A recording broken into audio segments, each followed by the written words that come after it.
presentation today is entitled Everything I Needed to Know in Life I Learned by Watching The Wizard of Oz. I think the numbers here today attest to the fact that this is a wildly popular movie. It's iconic in people's minds. We all grew up with this movie, and I think it resonates deeply with people at a level that some of them don't recognize at a conscious level. So I'm going to try to delve into some of the deeper aspects of this movie here today. The Wizard of Oz, the book and the movie, is what is called an allegory. So for those who may not be familiar with this term, an allegory is a story, poem, or picture that can be interpreted to reveal a hidden meaning, typically a moral or political one.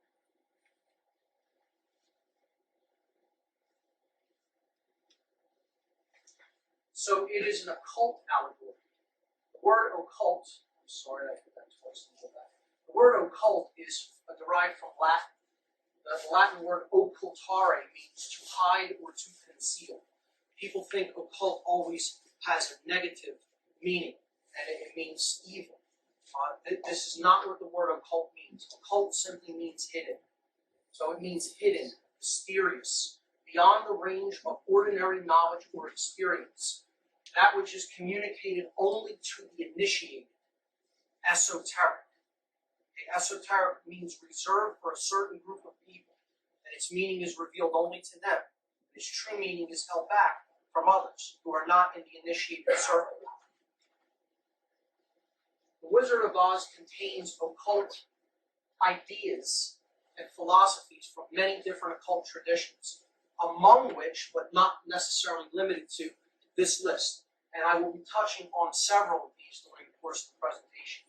Alchemy, astrology, Kabbalah, Freemasonry, Hermeticism, Rosicrucianism, Tarot, and Theosophy. So this is the gentleman who wrote the book, The Wonderful Wizard of Oz. His name was Lyman Frank Baum, better known as L. Frank Baum.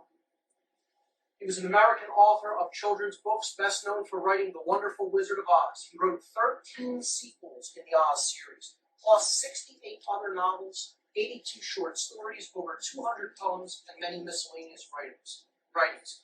Baum was born in 1856 in Chittenango, New York. He moved to Aberdeen, South Dakota in July of 1888, published The Wonderful Wizard of Oz in 1900, and he died in 1919 at the age of 62, just shy of his 63rd birthday. Now, in my understanding of The Wizard of Oz, I knew that Baum was an occultist. It's clear to anyone that has studied the occult to any extent that this was an occult allegory. However, I did some research, for this specific presentation, and understood that he did actually practice a specific occult philosophy, and that was Theosophy. So this is the symbol of Theosophy. Has a whole lot of occult esoteric symbolism there, and then the saying inscribed underneath it, there is no religion higher than truth.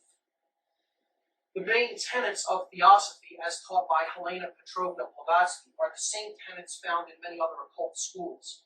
Chief among these is the belief of the presence of a divine spark within every person, which, with the proper discipline and training, can lead to spiritual illumination, or what has generally been called enlightenment.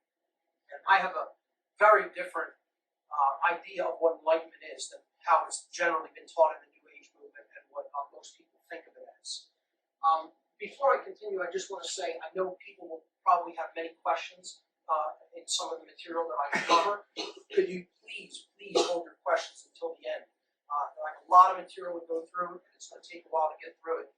Afterward, there will be a question and answer session. If I encounter something that isn't clear, please make a note of it, and then we'll have a question and answer session at the end. Thank you. The Wonderful Wizard of Oz can be regarded as theosophical allegory, pervaded by theosophical ideas from beginning to end. The story came to Baum as an inspiration, and he accepted it with a certain awe as a gift from outside, or perhaps from deep within himself. This was written in an article about the Wonderful Wizard of Oz in American Theosophist magazine, issue number 74. Before writing The Wonderful Wizard of Oz, Baum held a job as an editor for the Aberdeen Saturday Pioneer newspaper. In 1890, Baum wrote a series of articles introducing his readers to theosophy. In one of these articles he wrote, "Among various sects so numerous in America today, who find their fundamental basis in occultism, the theosophist stands preeminent both in intelligence and point of numbers. Theosophy is not a religion. Its followers are simply searchers after truth. The theosophists, in fact, are the dissatisfied with the world, dissenters from all creeds. They admit the existence of a God, but not necessarily of a personal God. To them, God is nature, and nature is God." So, here is some of Baum's own writings on occultism in general. He said, there is a strong tendency in modern novelists toward introducing some vein of mysticism or occultism into their writings. Books of this character are eagerly bought and read by the people, both in Europe and America. It shows the innate longing in our natures to unravel the mysterious, to seek some explanation, however fictitious, of the unexplainable in nature and in our daily experience. For as we advance in education, our desire for knowledge increases, and we are less satisfied to remain in ignorance of that mysterious fountainhead from which emanates all that is sublime and grand and incomprehensible in nature. About the writing of the Wonderful Wizard of Oz, Baum said, "It was pure inspiration. It came to me right out of the blue. I think that sometimes the great author has a message to get across, and he has to use the instrument at hand. I happen to be that medium, and I believe the magic key was given to me to open the doors to sympathy, understanding, joy, peace, and happiness." Again, about occultism in general, he wrote, "The appetite for our age for occultism demands to be satisfied, and while with the mediocrity of most people, it will result in mere sensationalism, it will lead in many to higher, nobler, and bolder thought. Who can tell what mysteries these braver and abler intellects may unravel in future ages?" So let me just say a brief word about what this lecture is not going to be about today. This presentation is not going to be about some of the allegorical connections that someone like Bill Still has put together in his very fine work called The Secret of Oz, which I recommend people to watch. And he relates this to the economy. He relates this to the financial system that has been erected in this country and the owners of that system and the Federal Reserve System. And it's a very interesting DVD. I recommend it. But this presentation will not touch on that at all. This is going to be on the deeper philosophical and occult allegory that is contained within the Wizard of Oz.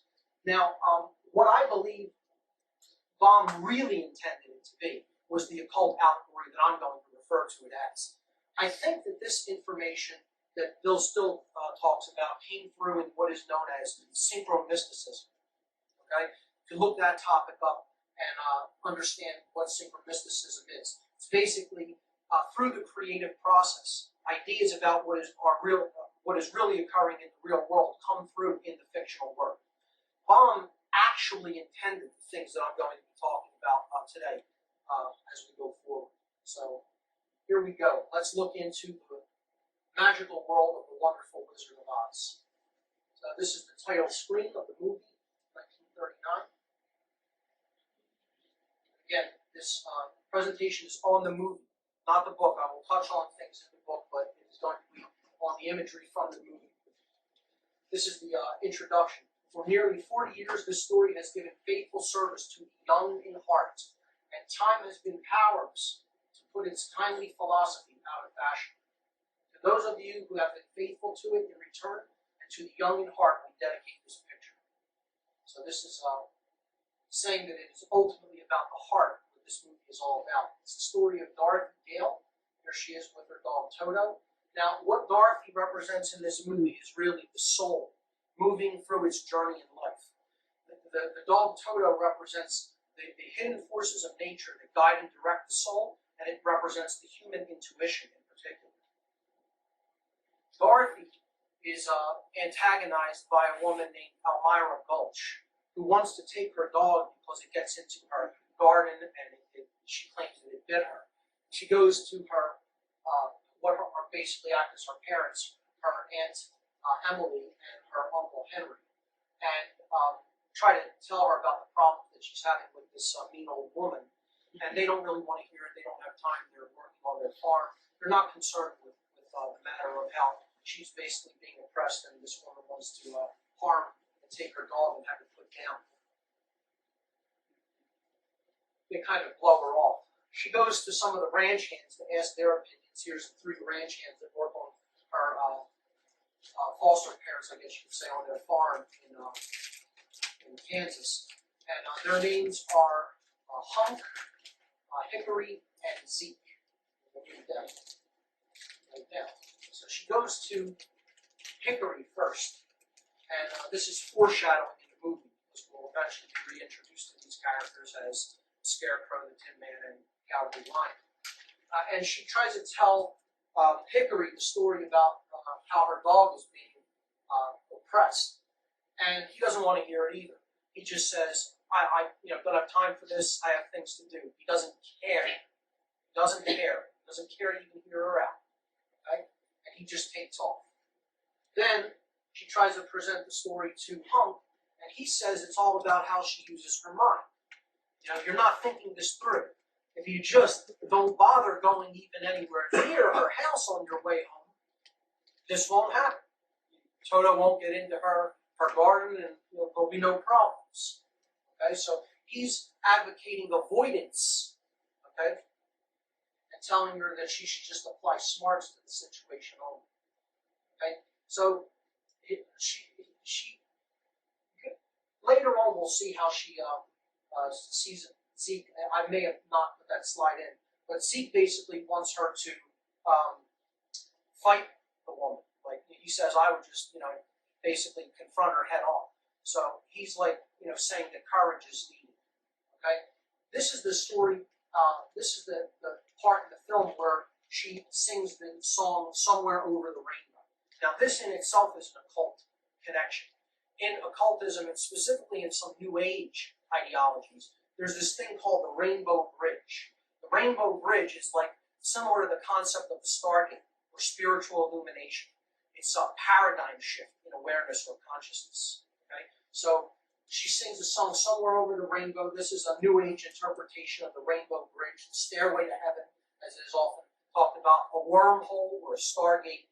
It's a bridge between worlds and thinking, okay, in the way that we perceive reality. So that's what the song Somewhere Over the Rainbow is a reference to.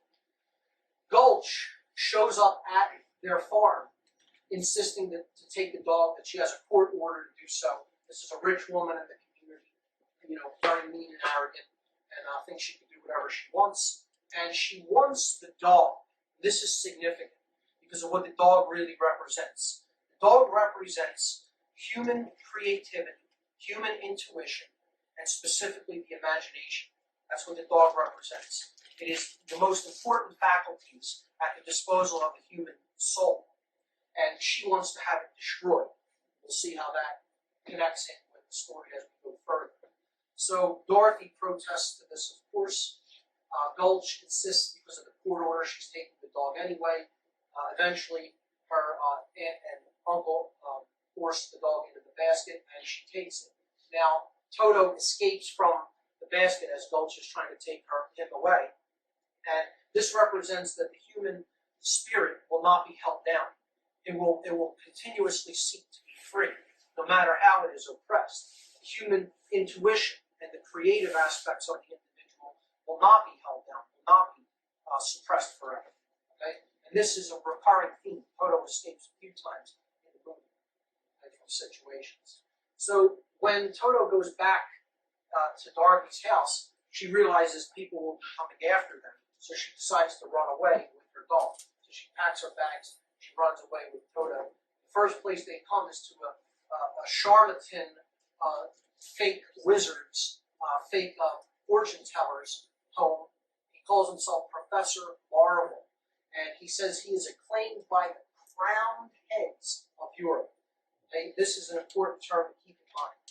Crowned heads. Okay, so he's basically saying that he's connected to the highest level of illumination, specifically in the tradition of Kabbalah, as we'll talk about as we go forward. The crown is associated with the sphere of Keter in Kabbalah. It's the highest level of consciousness attainable in physical form. So he's making the claim that he's like an illuminate, and he's acclaimed by the luminaries of Europe. Of course, he ends up being a charlatan. He finds out information about Dorothy by looking at a picture that she has in her bag when she's not looking, and uses that to read her fortune, making him think that he knows something through his powers. You'll see up here he has a gem in his headdress, which represents the third eye, and we'll see this in the later part of the presentation when I talk about some of the symbolisms specifically of the ruby slippers. So as Dorothy heads back to home, because she was under the impression through Professor Marvel that her aunt was sick, she encounters this huge storm blowing in the Kansas plains, a tornado. Now the tornado is also a tunnel or a bridge between worlds, between the earth and the sky, okay, or between lower consciousness and higher consciousness. So this is another symbol. The tornado is what she ultimately goes through to get to the land of Oz. So she's going through the Stargate or the rainbow, over the Rainbow Bridge. All right, so she gets swept up in the tornado, not able to make it into the shelter, and there's more foreshadowing here where she sees Myra Gulch on her bicycle transforming into the Wicked Witch of the West. We'll meet in a moment. The house eventually lands in the land of Oz, and then the movie becomes colorized after that. And it lands on the Wicked Witch of the East, who we'll see in a moment. We'll explain what she represents. The first character that Dorothy encounters in this mysterious magical land that she wakes up in, and this land represents her desire to go into a higher level of consciousness, not to stay in the mundane, ordinary levels of reality. So this represents a hidden dimension within the self, okay? A higher level of awareness and consciousness that she was longing for. Now, when she gets there, she meets the goddess figure. This is Glinda, okay, the good witch. And Glinda represents the sacred feminine essence. She represents all of the powerful aspects of the goddess tradition, okay, the sacred feminine. She's like the Isis figure or the Maat figure, if you look into Egyptian cosmology. So that's what Glinda represents. And she tells her that she's in the land of Oz and that her house has just landed upon the Wicked Witch of the East. And the ruby slippers are on her feet, which eventually get transferred over to Dorothy. And I'll explain what those are later in the presentation, because that involves a lot of setup to get to what those represent. The Wicked Witch of the West shows up, okay, this green, evil, vicious being, who immediately wants the power that is contained in Witch of the East slippers. Glinda makes them go onto Dorothy's feet, okay, and tells her, make sure you stay in these. This is important. These are important because of what they represent, as we'll see in the future part of the presentation. So the witch basically tells her she may not have the power to do anything to her here in what's called Munchkin Land, with Glinda being there, but she will eventually get her and her dog as well. The famous line, "I'll get you, my pretty, and your little dogs too." Okay, so there you see Glinda after she puts the ruby slippers on Dorothy's feet and tells her, make sure that you stay in that space, so to speak. We'll get to what those represent later. She tells Dorothy that if she's ever going to make it home, she has to visit the wonderful Wizard of Oz. Okay? And he lives in the Emerald City, and it's a long journey, and she has to take the yellow brick road to get there.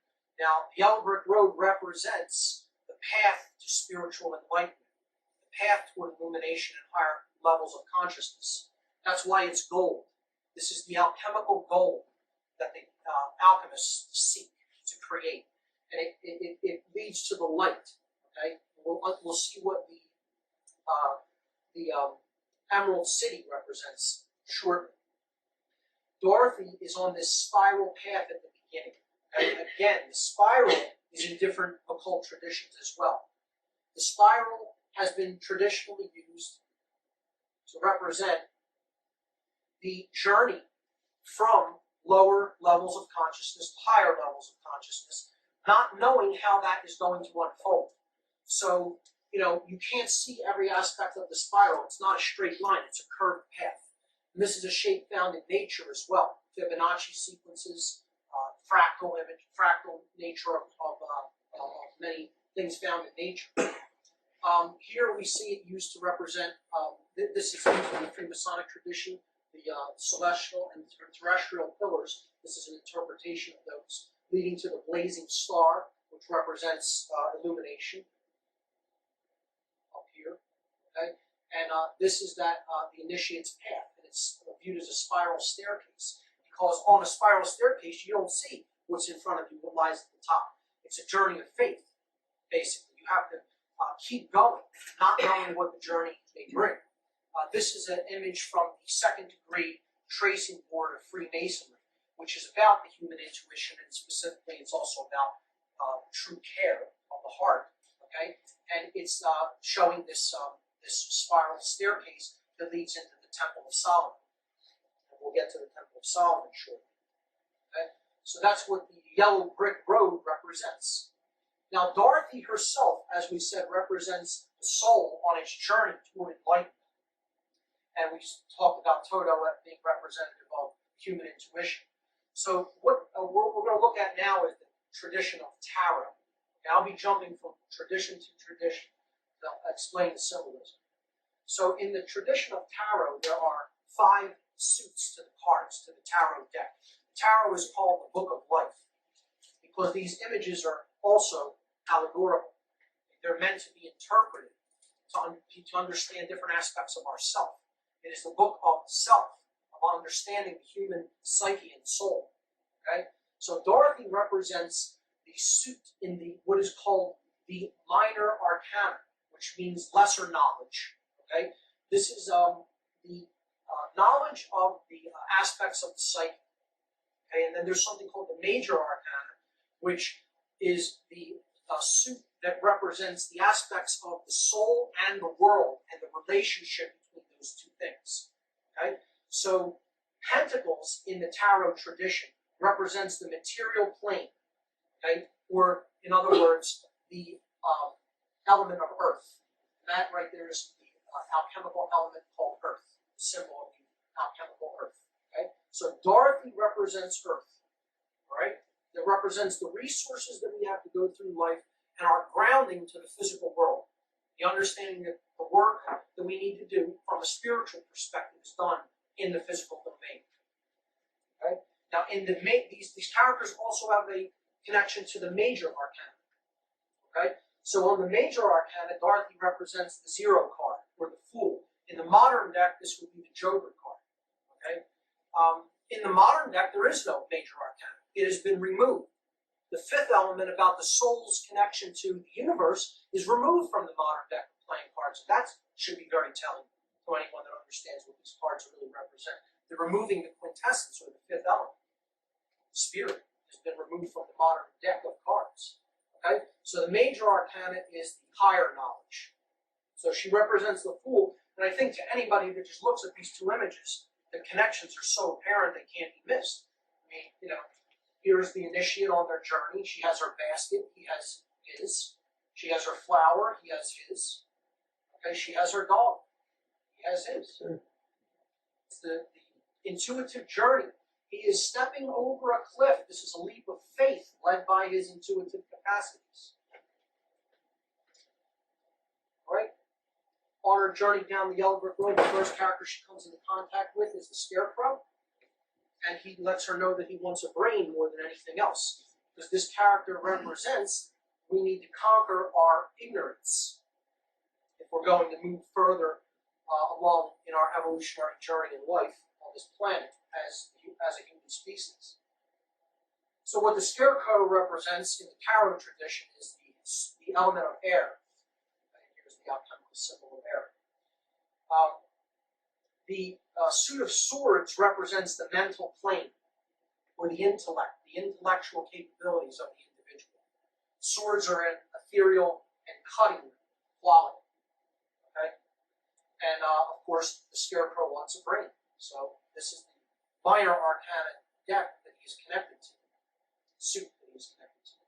In the major arcana, he represents the Hermit card. We'll see why in just a little while. But basically, the Hermit represents the initiate at the beginning of his quest, recognizing that he is in spiritual darkness, that he doesn't really understand the true nature of the soul, that he doesn't understand the nature of the psyche, and that he wants to go off in quest of knowledge, symbolized by the illuminated lamp. He knows he's in darkness, and he has the desire for knowledge. And that is what the Scarecrow is. Knows he's in darkness, wants a break. Okay? So that's what the initiate of any initiatory tradition really represents. That's why she encounters him first. Second, they encounter, the Scarecrow joins up with her. Of course, they encounter the Tin Man. He is rusted. Okay? So this represents a frozen heart. He wants a heart. That's what his most desired thing in life is, because he said he was made without one. And this represents apathy and not caring. Of course, he was Hickory in the foreshadowing section. He didn't care what Dorothy had to say. So, what does the Tin Man represent? Of course, they have to oil him, lubricant, get him to care, in other words, okay, to get him to move.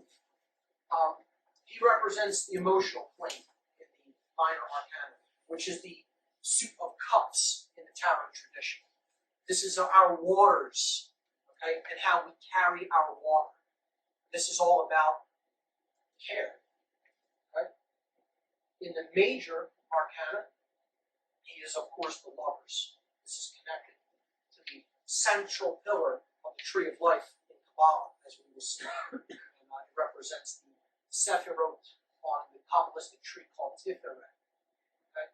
So here's the symbol of the water, and that's what the Tin Man represents on the major arcana, the lovers. Now these three go down the road some more, and they encounter the Cowardly Lion, who may be the most important character in the whole film, as we will see. He doesn't have courage. He tries to frighten them, but he's really just a big baby. She smacks him, and he starts crying. And what he wants more than anything else is courage.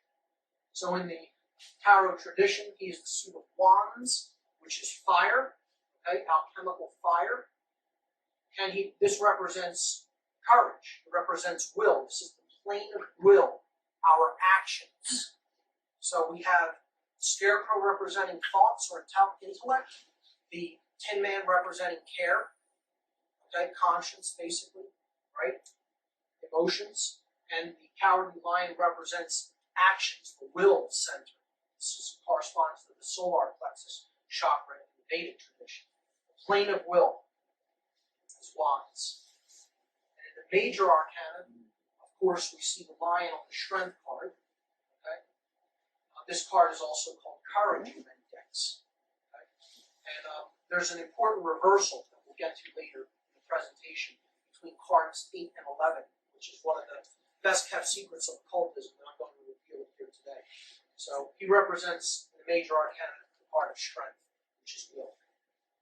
So here's our four characters, and what they represent, and they're off to see the wizard. And now, in the tradition of Freemasonry, these characters are, actually correspond. This is the first degree tracing board of the Freemasonic tradition. This is the Temple of Solomon, allegorically depicted. And we can see there are connections to our characters. The checkerboard floor of the house, of the Temple of Solomon, represents the physical plane. Okay? This represents the material realm on which the work is done. Here, the working tools are all on the floor of the house, as it's called in Freemasonry. This represents Dorothy, or I should say Dorothy represents it, the physical material plane. Okay? The middle pillar is the pillar of wisdom. That's what that W stands for. Okay? This is our intellectual capacities, leading to, here it is, the all-seeing eye. This means that the third eye and the prefrontal neocortex is activated in the human brain. The third eye being the human pineal gland in the center of the head. Okay? And this pillar is, the scarecrow is connected with the middle pillar, the pillar of will, or in the Freemasonic tradition, it is known as Jacob's ladder. The Tin Man is connected to, symbolically, the pillar of Boaz. And here's the B, and this represents beauty, because it is an internal, feminine capacity, which is what our emotions are. Okay? So the suit of cups, or water, Tin Man, emotions, this is the emotional pillar. And of course, the emotions are connected to lunar nature, lunar qualities. Okay? And finally, the lion is associated with the pillar of Jachin. And Jachin, or the light pillar, is this pillar called strength, there represented by the S. And this is the actions that we take in the world, which ultimately leads to true enlightenment. It's not just how you feel, what you know, or how you feel about what you know. It's what you do with what you know. So this pillar represents proper moral action in the world. And of course, that's what the lion wants more than anything else. He wants guts. He wants courage. Or as he says, he wants the knife. Okay? All right, so in the Freemasonic tradition, we see the allegory of Hiram Abiff. Hiram Abiff in this tradition represents truth, will, care, freedom, all of these powerful qualities that really need to be honed for us to make a transformation and move forward in evolutionary development in life. And the allegory in Freemasonry goes such that Hiram Abiff is murdered. He is the chief builder of the Temple of Solomon. And he is, of course, the Temple of Solomon, if you don't already understand this, is purely allegorical. It's symbolic. It represents the mind. Okay? It represents the qualities of the psyche, the left and right brain as well. It represents, as we'll come to. Okay? It is symbolic. People are insistent that this is a real building, like what the Wailing Wall in Jerusalem is supposed to be a part of. This is ridiculous. It is a symbol. We have to understand that, become mature about understanding this as a symbol representing self. Okay? So Hiram is also a symbol, and he is killed by 3 ruffians. Here are the tools of the ruffians used to put Hiram Abiff into his coffin of darkness. This represents the current human condition. Okay? Hiram in his coffin represents what humanity is now, a sleeping race of beings that are basically entombed and imprisoned, okay, that need to rise. They need to make this journey, this transformative journey in consciousness in order to be resurrected from this current condition that we exist in, okay? And that's what this sprig of acacia represents here. It represents the hope of resurrection. Hiram Abiff is in his coffin, okay? The skull and bones over the coffin, that's a very important occult symbol representing the people that really help put him there are those who have intelligence and willpower, represented by the skull and the bones, but no heart, okay? No true care, no conscience, in other words, okay? And so, that dark aspect has helped to attune him. And these 3 working tools are by the what are called the ruffian workers, the workers of low consciousness, who helped to put him there also. They are Jubilah, Jubilo, and Jubilum in the Masonic tradition, and they represent the 3 villains of consciousness, which is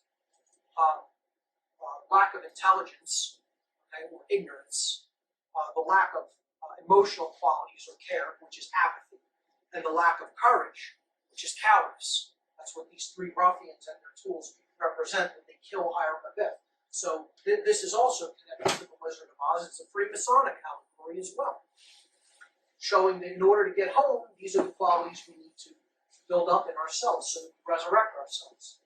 Okay? In the astrological tradition, this is not my strong suit in matters of occultism.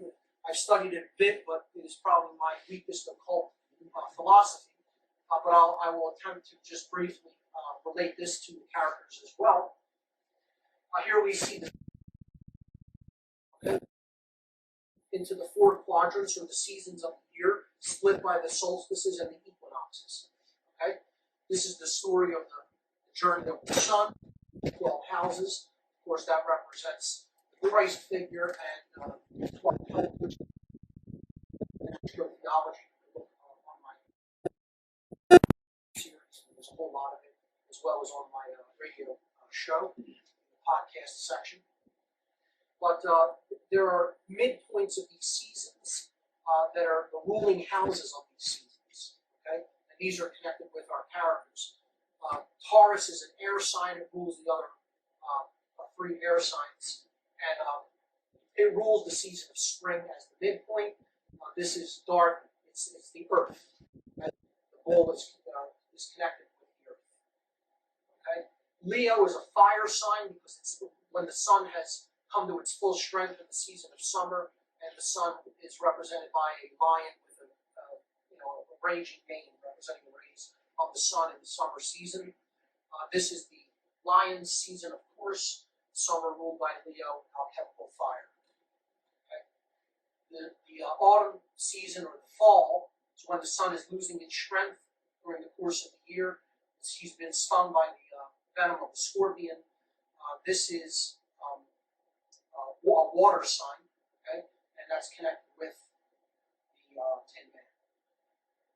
And of course, the air sign Aquarius rules the winter season, and this represents the intellectual qualities of the scarecrow, and he is connected with Aquarius. So these four signs represent something in astrology called the Great Cross. And this is called the Lesser Cross. It is also known as the Cross of St. George, the solstices and the equinoxes. This cross represents the cross of St. Andrew, where the Great Cross is the galactic cross.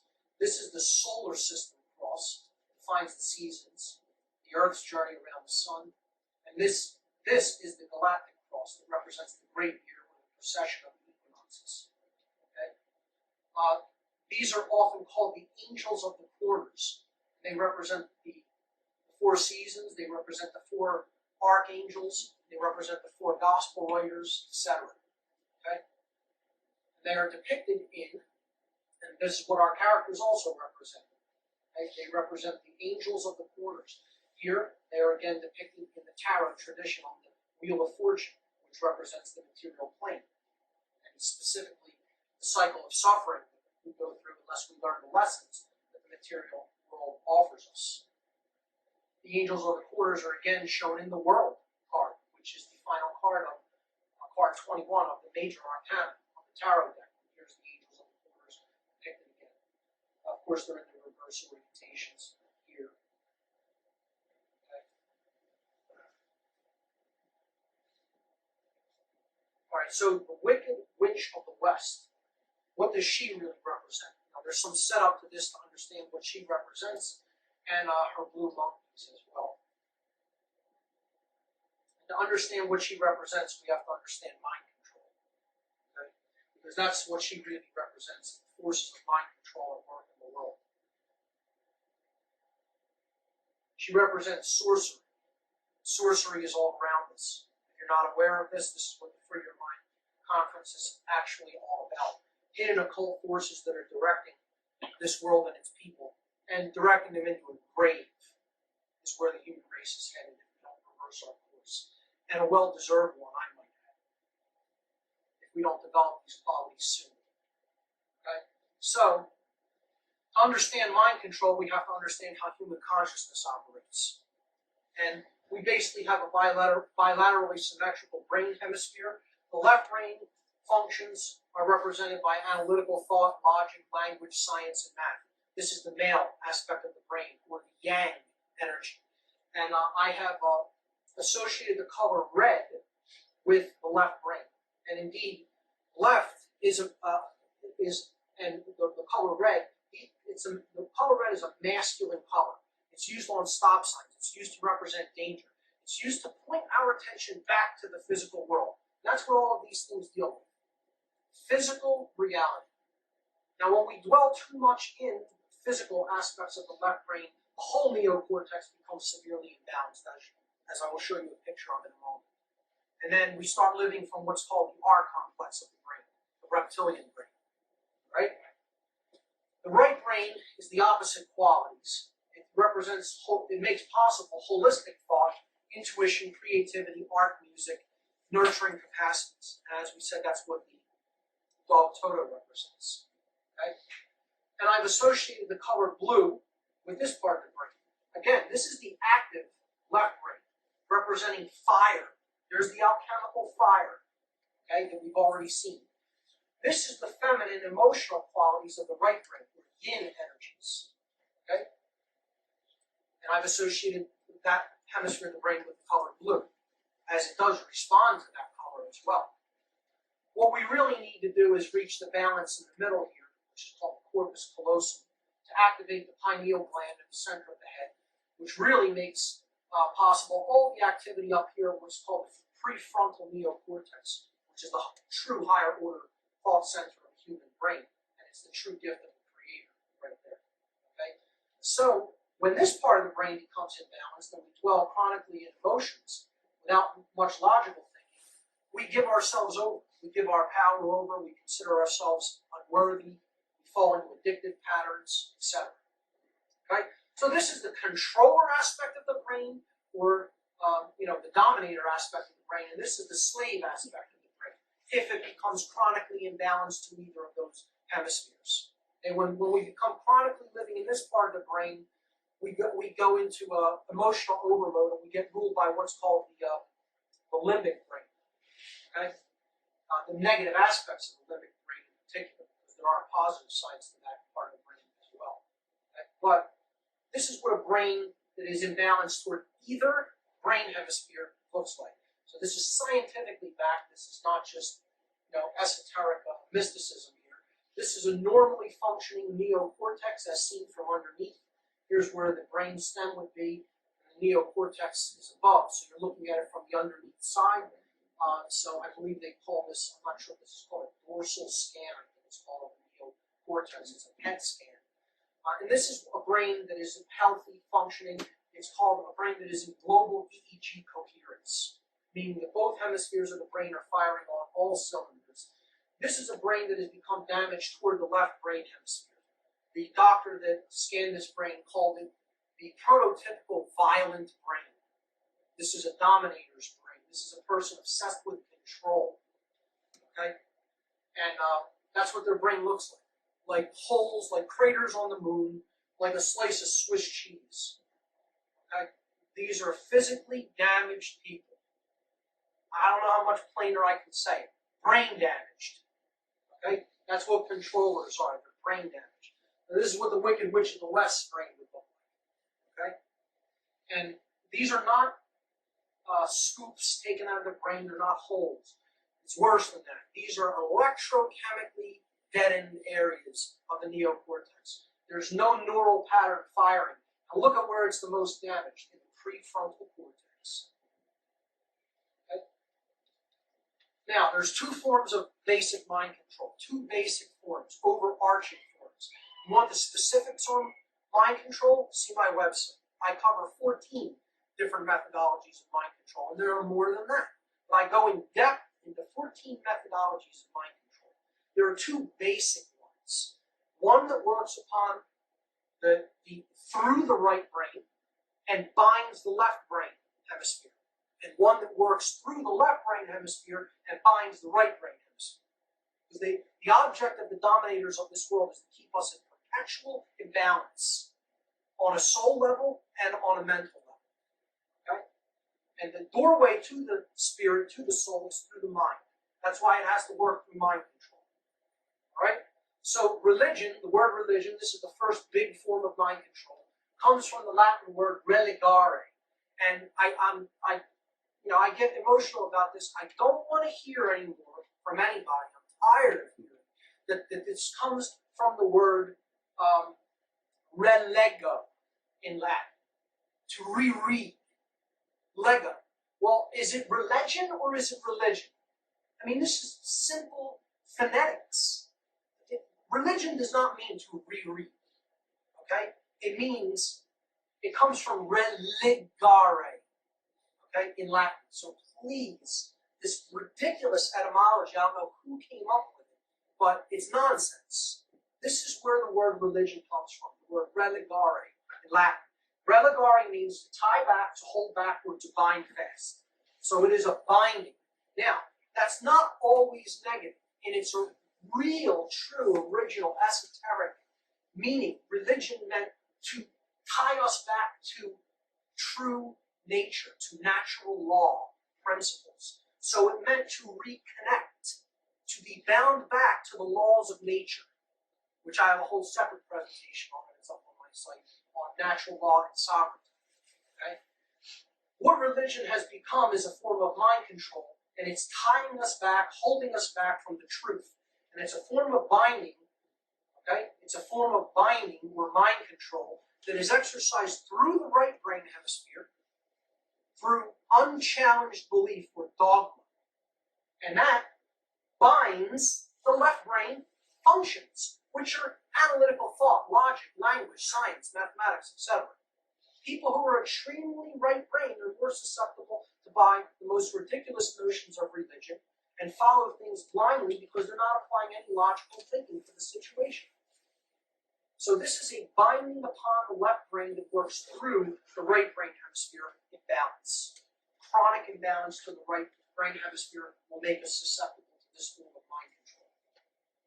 This is what the Wicked Witch of the East, the right hemisphere of the brain, represents. And she's dead, according to Baum. Okay? He's basically saying, this isn't the main form of control that we need to watch out for. It still exists to a certain extent, but this is the old world order. Total control through religion. And indeed, the kings of the ancient world were the priest class. So that we're moving toward a new form of total control called the New World Order, which is government. Okay? Government comes from the Latin words gubernare, okay, also rendered as governa, governare, but V is generally not used in Latin in this sense. It's usually replaced by a B. B and V often used interchangeably. So if you look up governa in a good Latin dictionary, it will refer you to the word guberno, gubernare, the verb, which means to control. And then the second part of the word, mente, and we get the word gubernatorial election, the election of a governor from this word. Okay? And then mente means mind. So right in the word, in the etymology, and people will argue, well, you can't go back to the etymology of a word and say that's what it means today. Sure I can. This is what the word means. This is where the word came from. Okay? It means mind control right in the word. Right in the word. But people don't know the meaning of words. Okay? That's what it is. It's mind control. This is the mind control that works through the left brain hemisphere, creating dominators, people that want to control the actions of other people that they have no right to control. Okay? By binding the intuitive and creative capacities of the right brain hemisphere, which is what the Wicked Witch of the West wants to do. She wants to destroy this part of the brain, which Toto represents. Okay? So the right brain functions, holistic thought, intuition, creativity, art, music, nurturing capacities. This is what this is out to destroy. And this is obvious to anybody that pays attention for 5 seconds to anything that's going on around it. Okay? So it works through the left brain and it's a binding upon the right brain. This is the so-called New World Order of total governmental control. Right? And that's who the Wicked Witch of the West represents. Of the West, the left brain hemisphere. I mean, it's so apparent once you think about this. It's funny, you know? Truly amazing. So, you'll notice that the witch was colored green, but our heroes are off to a place that is also green. We're going to see what that represents now. Okay, they're going to Emerald City. What does this represent? Well, we talked about the imbalance of the brain hemispheres. Let's talk about the balance of the brain hemispheres. Let's talk about centering oneself. When we use these brain hemispheres in conjunction with each other as they are intended to be used, because these are gifts from the Creator, okay, something happens. These two symbols combine into this symbol called the Seal of Solomon. People may recognize it as what is known as the Star of David. Okay, David allegorically was Solomon's son. Okay, and this represents the male aspects of this blade or fire coming together with the sacred feminine chalice or yin aspect of the waters of the right brain. Okay, so fire and water coming together to form the temple of soul, the sun, the left brain solar aspects of consciousness, and moon, the right brain lunar aspects. Soul, Omon, Solomon, the sun and the moon together, united. And the reason it's green is because this is the balance frequency. Green is the balance frequency between the two competing or opposing frequencies. The left is red frequencies. The right are blue, the blue frequencies. Okay? In the direct middle of the visible spectrum of light are the green frequencies. This is representative symbolically of balance. I wouldn't just say symbolically. In the physical domain, green is balance, as we will see. In the Vedic tradition, which is an Eastern tradition from the Indus Valley, we see these chakras. The chakras are energy vortices within the body that represent different aspects of consciousness. Okay, we have the root chakra, the connection with the earth. The sacrum chakra is the desire center. The solar plexus chakra is the will center. The anahata chakra, or the heart chakra, is green, and it is a 6-petaled flower, just like the Seal of Solomon. And this is the care center. The throat chakra and the third eye chakra are the knowledge centers, and you start to go up to higher levels of awareness. The third eye represents the balance between the brain hemispheres, and the crown chakra is cosmic awareness. That is the end goal of the journey of consciousness, is to get to unity consciousness, or the crown. Okay? So the green color represents the balance of the body. This is the fourth, or the center, of the chakra system as well. And the heart is the center of the human body. It is the generator of the body, it's the pump. And care is the generative principle, because that which we really care about is what we manifest outward into the world, through our experience. Green is the center of nature. This is the color that we find all over the earth. Our earth, which was once a garden, now being transformed into basically a computer control system. Okay? But green energy is the energy of the heart. It's the energy of love. It's the energy of nature. This is why nature provides green in such abundance for us. And what do? Pave over it with black. Okay? So these are the most important foods that we can eat. Alkaline foods are deep green. Green is associated with health, with balance, with nature, with nurture, with love. Now, the negative aspects of this are the controlling aspects of society. Okay? Want us to always go into imbalance. They want us to choose red or blue, and they want us to stay in those poles, in those polarities. So the only question that I ever ask people that believe in this nonsense, garbage, sewage, is how old are you? That's the only question I ever ask them. And if that offends you, it should. It's meant to. If you believe in this garbage, how old are you? Is my only question. And that's the only thing I will ask. Because you're not an actual adult. Because you believe in this sham that went on in 2004 and even the other shams that only ever elect puppets. you don't understand the occult connections behind these things, you're probably very unread, if that's the case. Okay? So, two skull and bones men competing for the presidency. Yeah, right. You had a choice. Because the green is what's really in the middle. That's the force that's opposing. It's playing off this fake oppositional force between both sides. Okay? And the people that actually own the monetary system are really who is putting people in seeming positions of power, but you never really see the hidden elitists that really are running the show, because they are sorcerers, they are hidden occultists. And don't believe that? Believe whatever you want. I'm telling you this as fact. I'm telling you as fact, not as my belief. I worked with these people. I come from some of the occult traditions where these people in the corridors of power actually work through. And I spent 10 years of my life in the dark occult, and that's all I'm going to say about that in this presentation, but you can hear about it, I talk about it a little bit on my radio show. This isn't a belief system to me. I worked with these people for years and understand their psychology better than almost anyone.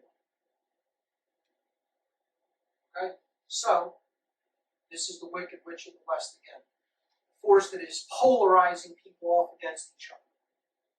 And she's green. And this is why they color money green, at least here in the United States.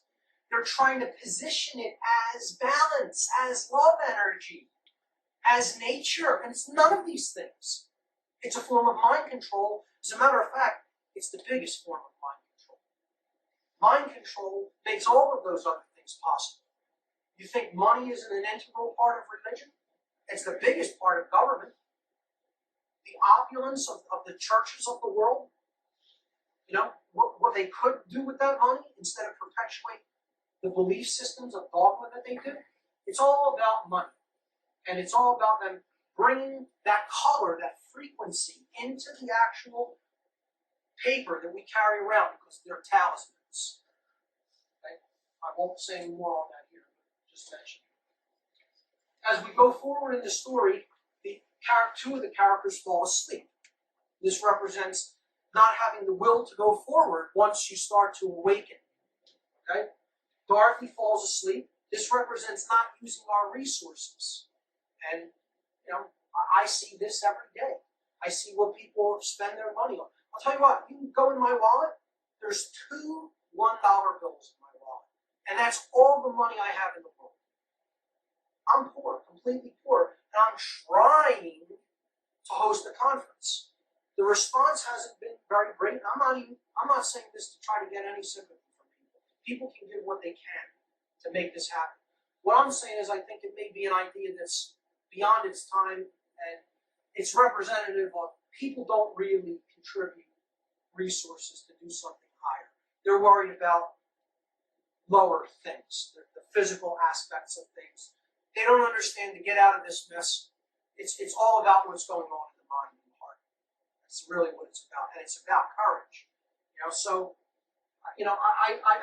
This event will probably be a one-time only thing. I don't think I'm going to invest the energy in this next year. But Dorothy falls asleep, representing what we do with our resources is lacking in a poppy field. Now, this, of course, represents going back to sleep through drugs as well, addiction. Okay, that's another way people fall asleep. Okay, so the poppy field also puts to sleep the lion, which is courage to continue to move on, just before they get to the Emerald City. And of course, the Emerald City, that's what that represents. The green color represents balance, which is where they're trying to get. Okay, so these two important aspects, it means you can still know and you can still care, but if you don't use your resources and your courage, you're done. Okay? Now, what comes to the rescue is another reference to drugs. Snow. Okay? So this may be Baum saying, don't get involved in the, don't get involved in the opium thing. That'll really put you out with a bump every now and then. It won't hurt. Not the stimulant. Exactly. Right. So, but Glinda makes the snow happen, which represents the sacred feminine force, which represents what we really have to get in touch with if we're going to understand how we should properly use our resources and take action in the physical world. So it's an interesting scene of the movie. Snow wakes them up. But unfortunately, it also rusts the Tin Man again, representing we can become jaded as well if we're not careful. So Tin Man becomes rusted and they have to oil him again. Okay, they get to Oz. They see Mr. Charlatan here, who not only was Professor Marvel in the foreshadowing section, but he is also the gatekeeper. Okay, so he is the wizard as well. Okay? This character plays the wizard at the end. Okay, and he's also the carriage driver of the horse of a different color that they come into the city upon. Okay, so this charlatan basically plays all of these different roles, including the wizard. Now, the first place they go is to a place called Brush and Shine or something like that. I can't remember, but it represents the lodges of perfection. These are the higher initiatory traditions in which one attempts to perfect oneself in the physical world, to come as close to divine consciousness as possible. So there's restuffing the scarecrow, polishing the Tin Man, beautifying both Dorothy and the lion. That's what I would say about this. This allegorically represents what are called the lodges of perfection in different occult traditions. This is a very important scene. This would just initially seem like a whimsical musical scene. It is not. It is probably the most important scene in the movie, and this will take a bit to explain. I'm going to spend a bit of time on this. It's the coronation of the king. Cowardly Lion is coronated, okay, by the other three characters. And this represents the vital and important role of courage, in the whole thing. He has a song where he sings about how important courage is. If you go back and watch the movie, you'll see the scene. And this is a direct reference to the Kabbalistic tradition, as connected with the tarot tradition. So in order to understand this, and this is what I referred to earlier, that I'm going to talk about the famous reversal, the infamous reversal in the tarot deck. To understand it, you have to understand a little bit about the main symbol of Kabbalah, which is the Sephirotic tree of life, how that relates to the chakra system, and then how they both relate to the tradition of tarot. So this is the deep occult section before we wrap up, and I'll take a bit to explain some of this. Okay?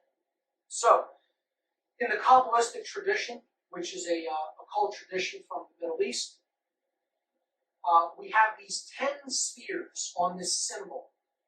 And this symbol is called the Tree of Life. Some Kabbalists also refer to this as the ladder to God. Okay? Because it is a ladder that is climbed from base consciousness to higher or cosmic consciousness. Okay? These spheres, or sephirot as they are called, are arranged on 3 columns. Now, this is a direct connection, or I should say Freemasonry is a direct connection to these 3 paths, these 3 pillars on the Kabbalistic tree.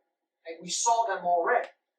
Now, they're reversed in the Kabbalistic tradition in their arrangement, depending on which way you look at the tree, or the Temple of Solomon. It's the same thing, as it were. This is called the path or pillar of severity. So this would be the lunar pillar on the Freemasonic tracing board. This is called the path of mercy, path or pillar of mercy. And this would be the solar pillar. So this is the internal pillar, and this is the external. This is the passive, this is the active. This is the female, this is the male. Okay? The middle pillar is the synthesis between the 2. So that would be the pillar of wisdom on the tracing. Okay? Malkut means kingdom. That's the connection of the physical world, the Muladhara chakra. Okay? Symbolized by the red frequency color.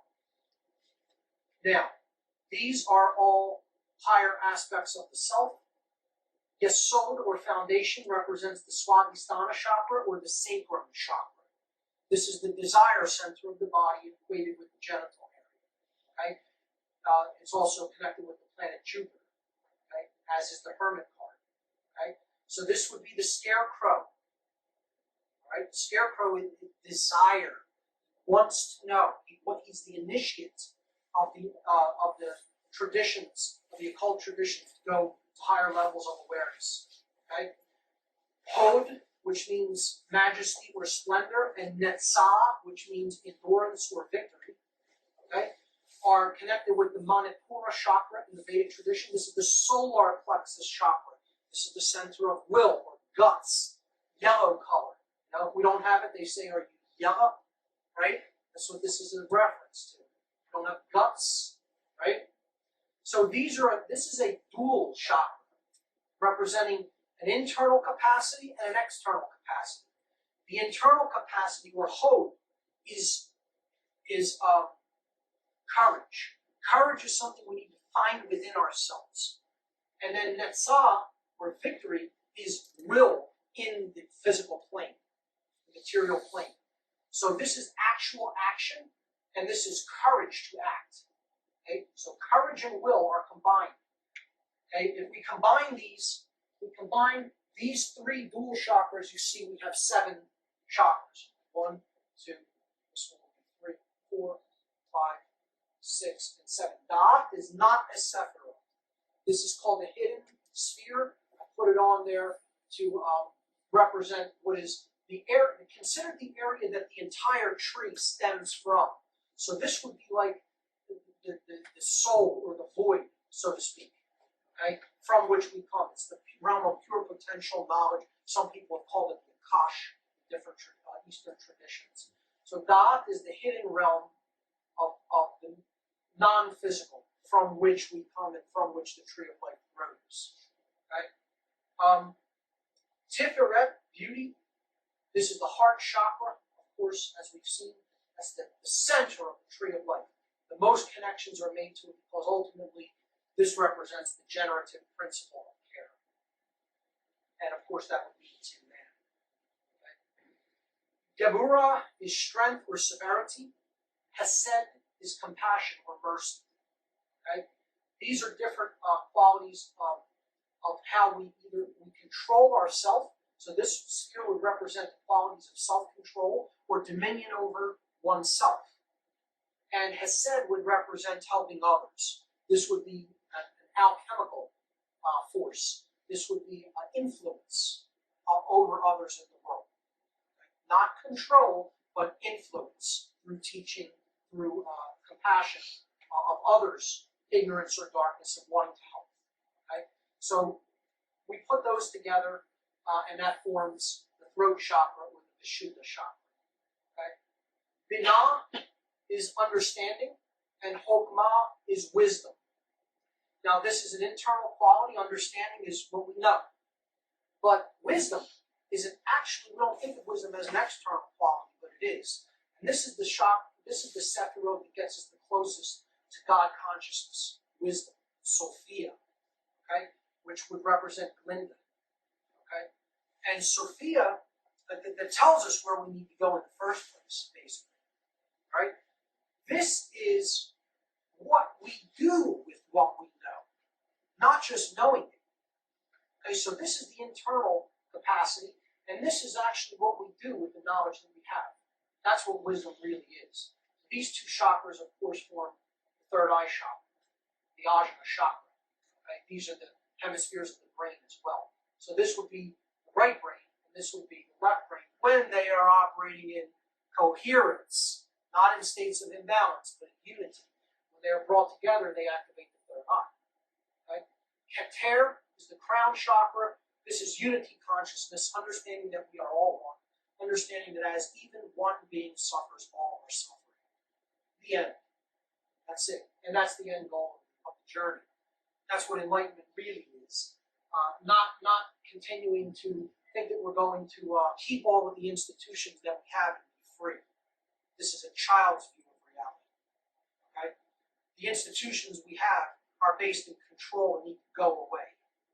And you can say that's as radical or as extreme as you want. You're not going to be free and keep the monetary system. You're not going to be free and keep the military. You're not going to be free and keep the financial system. You're not going to be free and keep the law system. You're not going to be free and keep all of these methodologies of control. You're not going to be free and keep police. Okay? You're going to be free when you really reach that level of awareness. And there are so few people at that level of awareness that it's pathetic. Just saying it like it is, that's all. Right? So, the microcosmic tree of life. Now, we're going to connect this to the tarot tradition.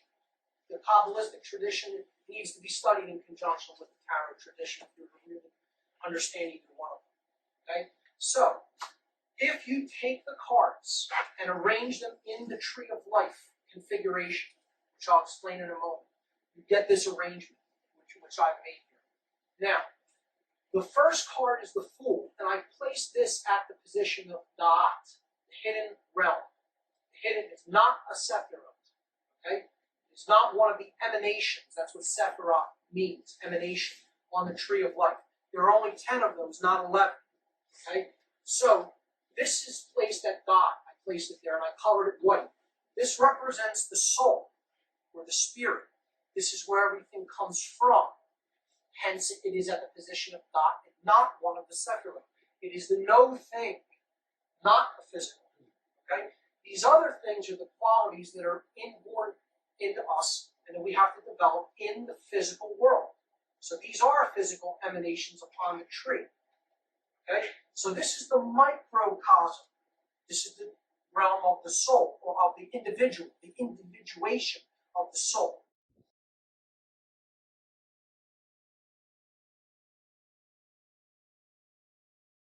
Okay?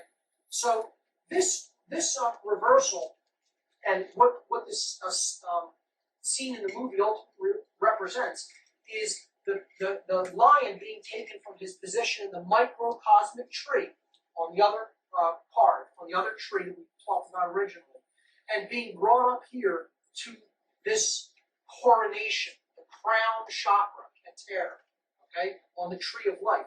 And what Baum is saying by doing that, by depicting that in the scene, is there is no higher force in the cosmos than courage.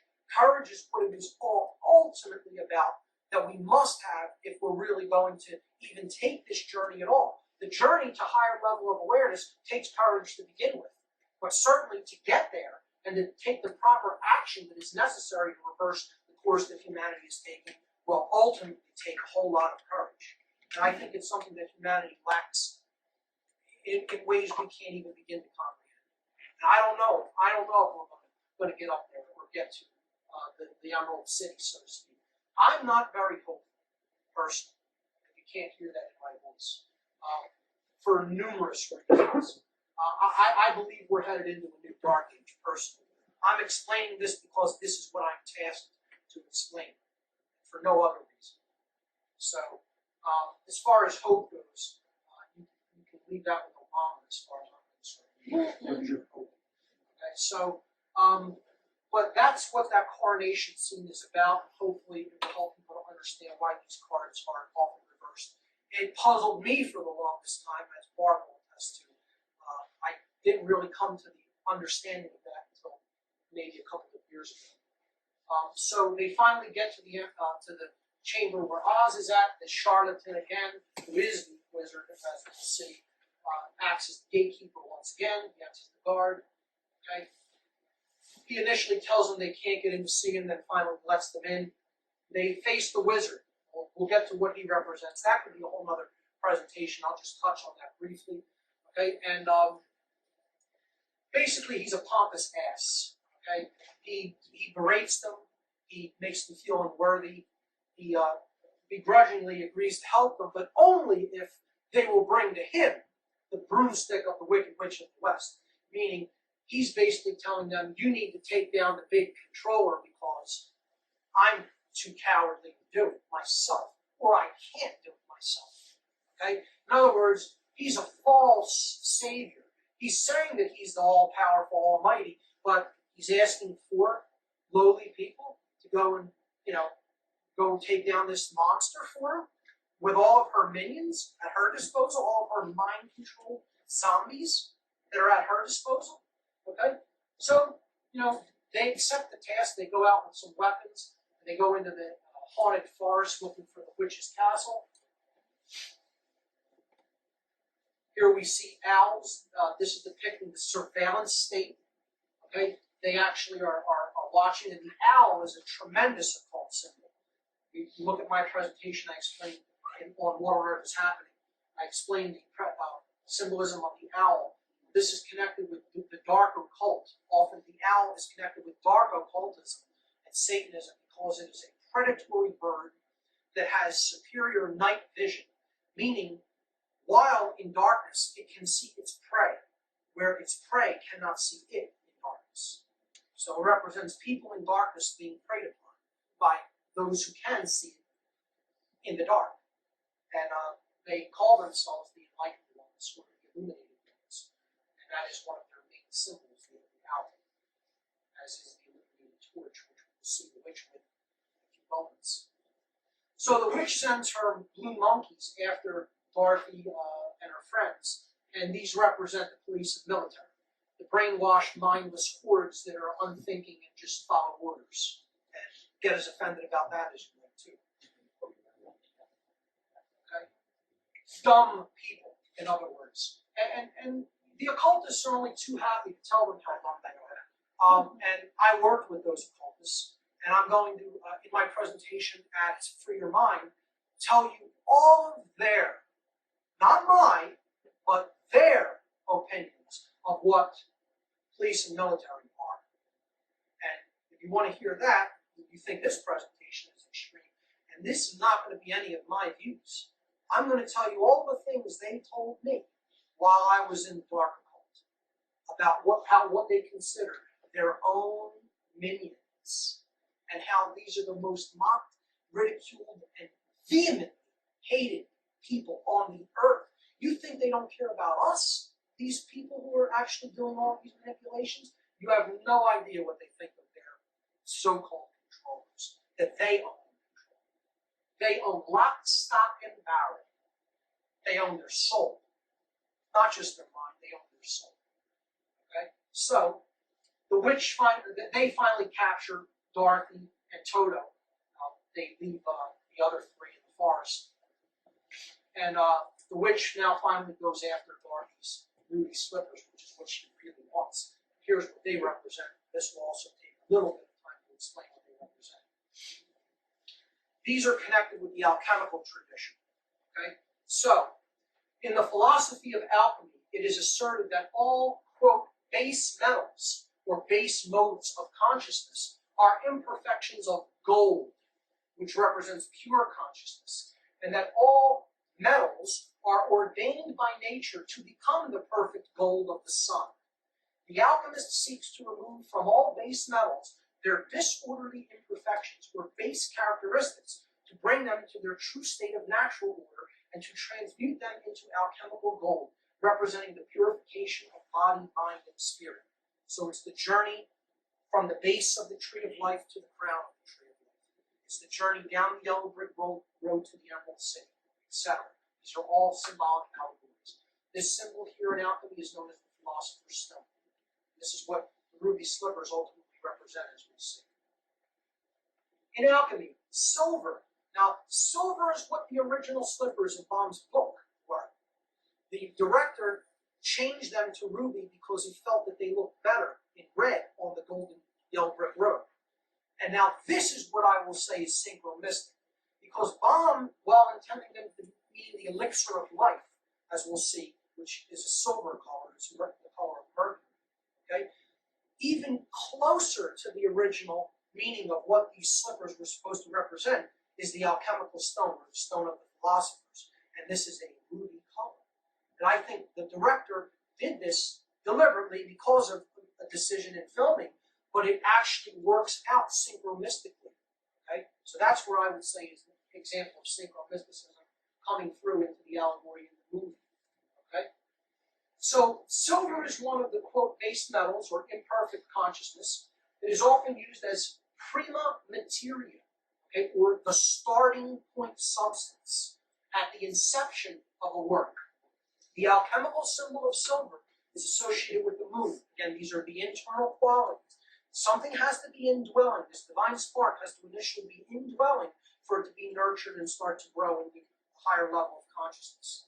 As such, silver holds philosophical traits of the feminine persuasion, as well as the attributes of intuition, inner wisdom, and contemplation. And this is what will eventually guide us out of the mess we're in, and that's why the witch wants to destroy them. That's why she wants them for herself. She doesn't want to destroy them, she wants to own them. She wants no one having access to these qualities. It's the destruction of the sacred feminine is what the dominator culture represents. Okay? From the 12th century onward, alchemists referred to an agent that is necessary for this transmutation of base metals into gold. This agent had many names, but the most well-known is the philosopher's stone. This mysterious stone was also referred to as the philosophical powder, the elixir of life, or the quintessence.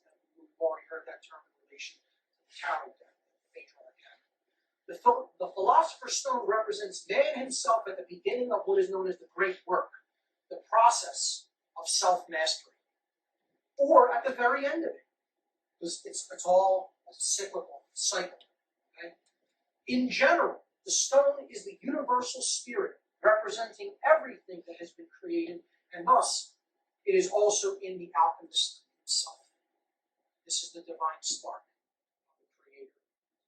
The great work of alchemical transmutation is accomplished in 3 phases. These are the 3 phases of alchemy, 3 processes that alchemists go through. The first phase is called nigredo, or the blackening. Okay? This is a state of putrefaction, corruption, dissolution, and individuation. It represents the soul's descent into the material plane and the suffering experienced in the physical world. The second phase of the great work, or alchemical transmutation of the soul from base consciousness to unity consciousness. The second phase is called albedo, or whitening. Albedo represents the process of spiritual purification, the burnout of impurities, and the sacred feminine essence. Okay? Now, here's a picture of the Philosopher's Stone. This is taken from a Harry Potter convention, because in the first movie of Harry Potter, it was called Harry Potter and the Sorcerer's Stone. And again, the witch is the sorcerer. The original name for that book is Harry Potter and the Philosopher's Stone. Okay? In the United States, it was renamed the Sorcerer's Stone, because I guess she thought it would sell more books that would have a slightly dark connotation. But I make a distinction between magic and sorcery. And the distinction is, which will do they serve? You know, magic will serve the greater will, cosmic consciousness. Sorcery serves the egoic will, what the sorcerer him or herself want. And the idea is, let thy will be done, not my will be done. Right?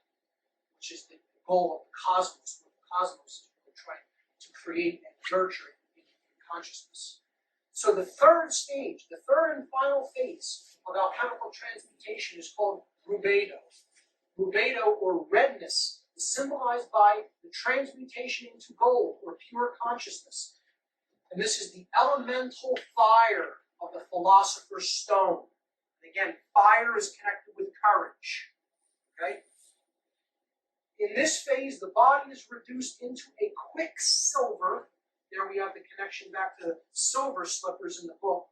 A quicksilver water, okay, from which what is known as the elixir of life is made. And the elixir of life represents the awakened spirit. Okay? The Buddha mind, the Christ consciousness. Okay? This red elixir, or the perfect stone, makes spiritual energy multiply and works in healing ways in living beings. This elixir is generally considered to be the same as the Philosopher's Stone, which represents the unification of man with God, of the limited with the unlimited. And that is why they are on the yellow brick road to enlightenment. The Philosopher's Stone represents the unification of the limited with the unlimited. Dorothy is earth. She is incarnation, soul incarnated into the physical domain, and she is connected with the yellow brick road to the spirit, okay, through these red or ruby slippers. All right? That's what they ultimately represent, and that's why the witch wants them so much. Toto escapes from the realm of the Wicked Witch again. Gets over the drawbridge, going over a bridge again, symbolic. Okay, and this represents the intuition getting away again, following the intuition, following the sacred feminine. Okay, not buying into the mind control. Toto isn't fooled. Okay, he finds Dorothy's friends, and they go to the witch's castle where they beat up some guards, take their uniforms, sneak in, try to rescue her.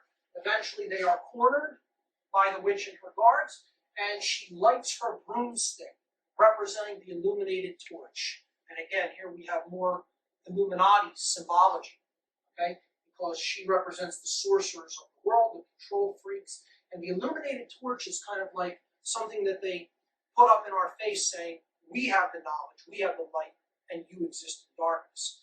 It also, there's a positive side to it, not when it's held by a piece of trash like that, but in the goddess tradition, the illuminated torch is often used to represent the light of wisdom, Sophia, Logos Sophia, as it is known.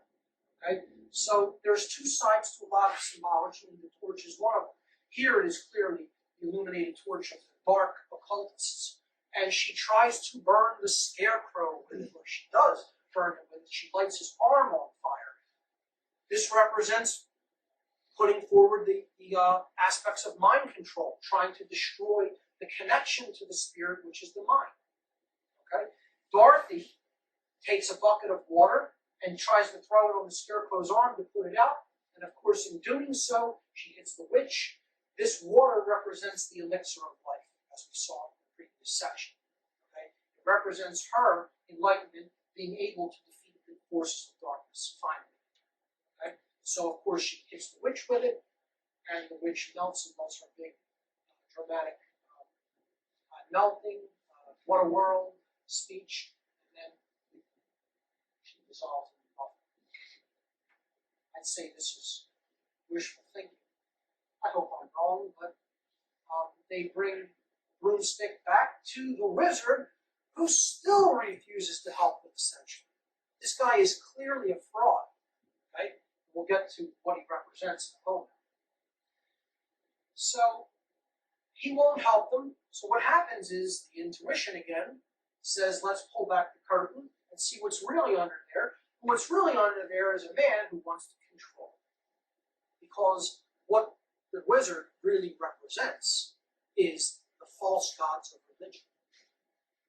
That's what it really represents. It represents the false dogmatic gods of religion. Okay? Being used as a vehicle for control when actually they're all run by men. That's it. That's what the wizard ultimately represents. And a little dog can see through that. A little dog can pull the curtain back on that. That's how much of a fraud it is. It's a weak old man. Okay? Now, what he does to try to save face is he gives them fake representations of what they really want. Okay, so he can't give the scarecrow an actual brain, he gives him a diploma. Okay? And we know what that's for. Okay? He gives the lion who wants courage a medal, which is what they give people in the military who, follow the international bankers' demands and fight wars on lands that they have no business in. But they get these medals for them. It's really cool. So he gives the lion that, and he gives the Tin Man a ticker heart, which can no more light the fires of his heart than put a match burn his exoskeleton. So he's fraudulent. He's been a fraud the whole time. He was a fraud in the foreshadowing section, in the black and white section at the beginning of the movie, and he's a fraud at the end of the movie. Now, he tells everyone that he has the ability to get Dorothy home because he came in an aerial vehicle. Now, this connects with something many people are probably not really ready to hear, but I'm going to say it anyway. I do a presentation called Don't Count on Disclosure, which is about the ancient manipulation of mankind possibly by extraterrestrial species, and how they basically influenced all of our religions and basically created the divine lineage of kings, which comes down to us in the modern form as the right to rule through government, okay, and international banking systems and royal families and all the other psychopaths in the world. But he tells Dorothy and her friends, I came here in a craft, his balloon, and when I landed, the people just all worshipped me as a god, basically. And so I decided to stay and keep the game up, you know? So think about it. I mean, you know, you can say that's far out there, but unless you research this topic with some actual scholarship and depth, you're going to, you know, say, okay, it's far-fetched. It's something that lies very, very far beyond where a lot of people are at. So anyway, he says, I'll break my craft out again and take you back home. But then he even admits he can't even fly this thing. Because it's been so many years, he doesn't even know how to fly the balloon when he gets up there. They tell him to come back, and he goes, I don't know how to fly this thing. I don't know how this works, right? So what happens? Dorothy's getting ready to go with this fraud, right? And who comes to the rescue once again? Barb asked me who my favorite character in the Wizard of Oz is. It's Toto. That's who it is. Okay? Toto comes to the rescue again. He sees a cat, and he hops out of the fraud's craft, leaving him to go off wherever he's going to go on his own. And Dorothy and her friends are left in Oz. But the intuition who Dorothy follows, she gets out of the craft that she's in, getting ready to go with this fraud, this charlatan, gets out of it. Okay? And what he represents is an external savior. That's what he represents. This is what people want more than anything else. They want somebody to come and rescue them from their own ignorance, from their own apathy, and from their own laziness and cowardice. And newsflash, folks, it ain't going to happen. It ain't going to happen that way now or ever. So good luck with that, if that's what you think, if you're waiting for a savior. Enjoy. Anyway, with the wizard, I would be remiss if I did not put this part into this presentation. Okay? No good presentation on the occult would be complete without a reference to Aleister Crowley and the Thelemic philosophy. Okay? So, Crowley, who was one of the most influential occultists of the 20th century, initiated of the Hermetic Order of the Golden Dawn, 33rd degree Freemason, etc., etc., etc., put out some of the deepest philosophical works called the Thelemic tradition. Thelema means will. Okay, it's all about courage, ultimately. And, I don't want people to think that I'm a Crowley follower, because I'm not. The man didn't really live what he preached. Okay? He talked the talk and didn't really walk the walk. He walked over the balance of the knife edge that a magician should walk and became a sorcerer in his life. And I don't have respect for him for that. I do have respect for the writings that he penned, or channeled. He says he channeled these through automatic writing. Okay? So, the spirit that he channeled, his main writing called the Book of the Law in 1904 was called, the book was called the Book of the Law. The spirit he channeled it through was called I Was. Okay? And he called I Was a wizard. So he was the wizard I Was. Now this did not influence the book because the book was written before 1904. This is an example, I also believe, of something known as synchromysticism. Okay? Things coming through to tell a story. Now what the real wizard represents is the concept that Crowley talked about called the Holy Guardian Angel. Or what this simply represents is the connection to higher self. Okay? That's what it represents. And the shoes in the original book, the silver shoes, represent the silver cord, which is the connection to the higher self in different occult traditions. Okay? So the wizard represents this holy guardian angel, the real wizard, not the fraudulent one. That's why I use the projection of it, okay? Not the wizard as a man who represents gods of religion. Okay? So, I'm going to put here an image that Crowley drew himself, not of I Was, who he considered his holy guardian angel, okay? But of another being who he said also channeled to him that he said was similar to Iwaz, and this being's name was Lam. Okay, so now the next slide is going to have a comparison of the Wizard of Oz and Lam. You can see they're quite similar, not exact, but even have some of these same types of ridges here. The big, huge head, and you see how this looks very similar to an extraterrestrial or extra-dimensional being. So, an interesting connection. Anyway, back to the story. Dorothy and Toto, wanting to still get back to Kansas, or to go back to the physical world, which the great work could then continue to be conducted in, is helped by Glinda, the sacred feminine essence, again. Okay? And she tells Dorothy, you didn't need to really look outside of yourself. This journey was only to get you to understand that the answer was with you all along. Stop looking for a savior outside. The answer was the Philosopher's Stone, which is ultimately what you carry right here, and right here, all along. You had it within you. It was all aspects of you. Okay? And this isn't to say there is no such thing as God. It's not what I'm saying here. What I'm saying is we need to stop looking at this force of creation as something that is external to us, but it is something that is all around us and within us. Okay? And until we start to do that, we're going to be trapped in this idea that someone is going to come and save us from ourselves.